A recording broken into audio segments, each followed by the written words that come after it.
বন্ধুরা, আশা করি সবাই ভালো আছো। আজকে আমরা যে বিষয়ে আলোচনা করব, ষষ্ঠ শ্রেণীর তত্ত্ব উপাত্তর। আমরা প্রথম ক্লাসে জেনেছিলাম বিন্যস্ত কিভাবে করতে হয় এবং মধ্যক নির্ণয় কিভাবে করতে হয়। আমরা ষষ্ঠ শ্রেণীর আজকে দ্বিতীয় ক্লাসে আমরা জানব গণিত বইয়ে তত্ত্ব উপাত্তের দুইটা জিনিস আমরা জানব। আমি একটা ম্যাথ আগেই লিখে রেখেছিলাম। তো এখানে একটা উপাত্ত দেওয়া আছে, সেই উপাত্ত থেকে আমাদেরকে দুটি জিনিস নির্ণয় করতে হবে। একটা হচ্ছে পরিসর নির্ণয় করতে হবে, আর একটা হচ্ছে শ্রেণী সংখ্যা নির্ণয় করতে হবে। তো আমাদেরকে এই দুটো জিনিস নির্ণয় করার জন্য প্রথমে দুইটি সূত্র জানতে হবে। এই দুটি জিনিস জানার জন্য প্রথমে আমাদেরকে দুটি সূত্র জানতে হবে। সেই সূত্রগুলো আমি প্রথমে লিখে নিচ্ছি। এখানে পরিসর এর সূত্র, সর্বোচ্চ সংখ্যা বা মান, সর্বনিম্ন মান যোগ 1। এটা হচ্ছে পরিসর নির্ণয়ের সূত্র। আর শ্রেণী সংখ্যা নির্ণয় কিভাবে আমরা করব? শ্রেণী সংখ্যা সমান সমান পরিসর ভাগ শ্রেণীবৃত্তি। এই দুটি অঙ্ক সংক্ষিপ্ত প্রশ্ন আসতে পারে অথবা সৃজনশীল প্রশ্নের প্রথমে আসতে পারে। এই এই এই দুটি প্রশ্ন সৃজনশীলের প্রথম পার্টে আসতে পারে, একেবারে প্রথমে, অথবা একটা সংক্ষিপ্ত প্রশ্ন আকারে আসতে পারে। তো এই দুটি পরিসর নির্ণয় করতে হলে এবং শ্রেণী সংখ্যা নির্ণয় করতে হলে এই দুটি সূত্র লাগবে। তো এই দুটি সূত্র পরে আমরা পরিসর কিভাবে নির্ণয় করব, আমরা লিখব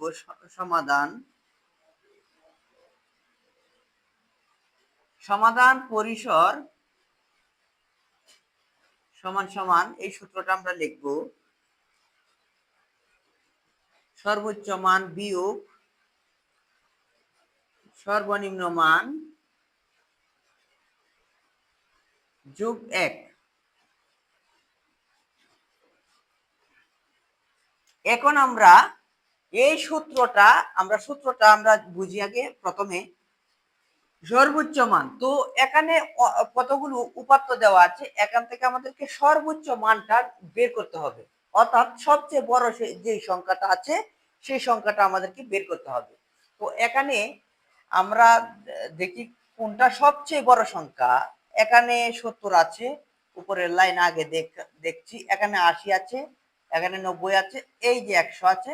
100-র উপরে তাহলে আমরা পেলাম না। তাহলে সর্বোচ্চ মান হলো 100 বিয়োগ সর্বনিম্ন মান, অর্থাৎ সবচেয়ে ছোট সংখ্যা যেটা আছে। তো এখান থেকে আমরা সবচেয়ে ছোট সংখ্যা কোনটা সেটা দেখে নেব।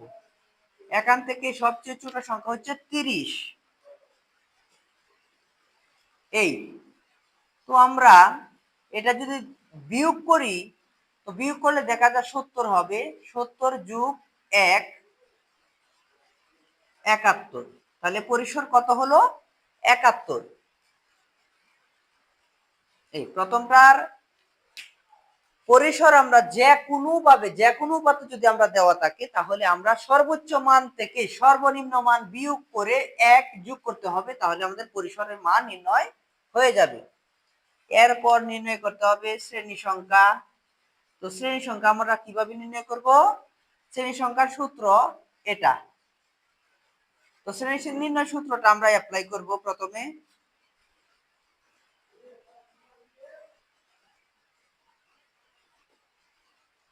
পরিসর ভাগ শ্রেণীবৃত্তি।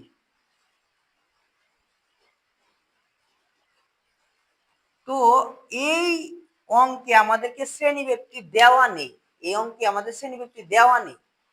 যদি কোনো অঙ্কে শ্রেণীবিভক্তি একেবারে না দেওয়া থাকে তোমরা শ্রেণীবিভক্তি 5 অথবা 10 ধরে নিবে। শ্রেণীবিভক্তি যদি না দেওয়া থাকে তাহলে তোমরা শ্রেণীবিভক্তি 5 অথবা 10 ধরে নিবে। আর শ্রেণীবিভক্তি যদি 5 অথবা 10 দেওয়া থাকে, যে সংখ্যাটি দেওয়া থাকবে আমরা সেই সংখ্যাটি ধরবো। তো আমরা লিখবো শ্রেণীবিভক্তি 10 ধরে। তো পরিসরটা কোথা থেকে পাবো? এই যে আগে যে অঙ্কটা করেছি 71, সেইখান থেকে এই পরিসর আসবে। পরিসর কোথা থেকে আসলো?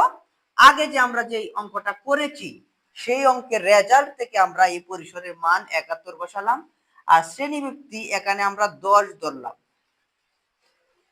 এই দুইটা ভাগ করলে, ক্যালকুলেটরে ভাগ করলে দেখতে পাবা 7.1 হবে।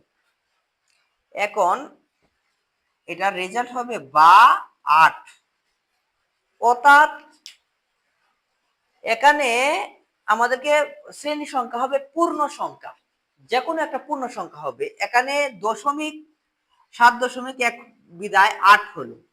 তো এরকম আমি দেখাচ্ছি, যদি 5.3 থাকে তাহলে কত হবে?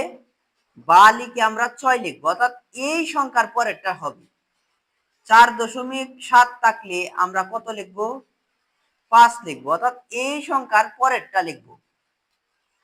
এইভাবে অর্থাৎ পূর্ণ সংখ্যা আমাদেরকে লিখতে হবে। তো এখানে আমরা তথ্য অধ্যায় থেকে আমরা ক্লাস 2 এ জানলাম পরিসর নির্ণয় কিভাবে করতে হয় এবং শ্রেণী সংখ্যা কিভাবে নির্ণয় করতে হয়। আমরা আগামী ক্লাসে অবশ্যই গণসংখ্যা নির্বাচন সারণী তৈরি করতে হয় কিভাবে, ট্যালি কিভাবে নির্ণয় করতে হয় সেই বিষয়ে আমরা জানবো।